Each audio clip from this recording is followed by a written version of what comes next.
பன்னிரண்டில் 100 வெண்ணிலாக்கள் தோன்றும், ஆனாலும் அனல் பாயும்.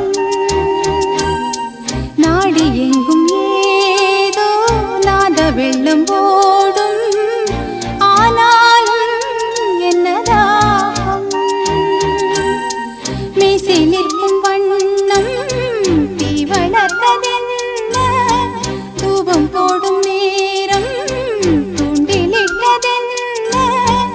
என்னையே கேட்டு ஏங்கினேன் நான். என்னுள்ளே பல மின்னல் எழும் நேரம், எங்கெங்கோ